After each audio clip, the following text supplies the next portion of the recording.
कक्षा 12 हिंदी। मैं आप लोगों को पौनद्वीतिका पढ़ा रहा हूँ। यानी पौन को दूतिका बना करके राधा जी भगवान श्री कृष्ण के पास भेजते हुए उस पौन दूतिका को समझाते हुए कह रही हैं, समझाती हैं और समझाते हुए कहती हैं कि हे पौन दूतिका, कि भगवान श्री कृष्ण जहाँ बैठे हों, यदि कोई तुम्हें कुम्हलाया हुआ फूल दिखाई दे, कोई कुम्हलाया हुआ फूल तुम्हें उस घर में दिखाई दे, यदि पड़ा हुआ हो, दिखाई दे रहा हो, तो तुम उसको क्या करना, उस फूल को बड़ी चतुराई से लाना और भगवान श्री कृष्ण के कमलोच्च चरणों में डाल देना। उसको डालने के बाद उनको इस चीज़ का आभास कराना, यह बता देना कि जिस तरह से यह फूल उस पेड़ से, उस वृक्ष से अलग हो करके कुम्हला गया है, ठीक उसी तरह से आपसे अलग होने के बाद आपके वियोग में सारी गोपिकाएं इसी फूल की तरह कुम्हला गई हैं और दुखी मन से वो इतनी दुखी हैं आपसे अलग होने के बाद कि वो आपके उस कमलवत चरणों को बार बार चूमना चाहती है।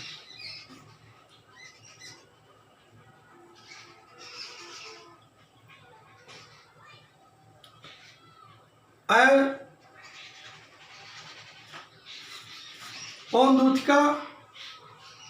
यदि भगवान श्री कृष्ण फूलों के बगीचे में खड़े हों तो तुम जाना और कोई बांस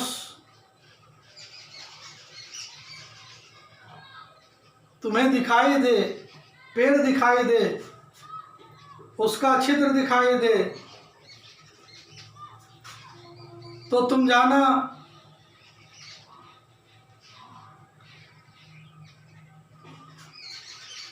और उस स्वर में बजाना, जैसे बंसी की आवाज़ आती है, जिस बेन की आवाज़ में तुम बजाना, तो निश्चित तौर पे उस आवाज़ को सुन करके जब तुम उन छिद्रों में प्रवेश करोगी तो उससे एक सरस सुरीली आवाज़ निकालना, प्रवेश करके उन बांस के छिद्रों में प्रवेश करके एक सुरीली आवाज़ निकालना। वो आवाज़ निकलने के बाद उनको सारे गोपिकाओं की याद आएगी और निश्चित तौर पे वो उस बंसी की तरह से निकलने वाली धुन को सुनेंगे। तुम उसको निकालना और उनके हृदय को गोपिकाओं की याद दिलाना।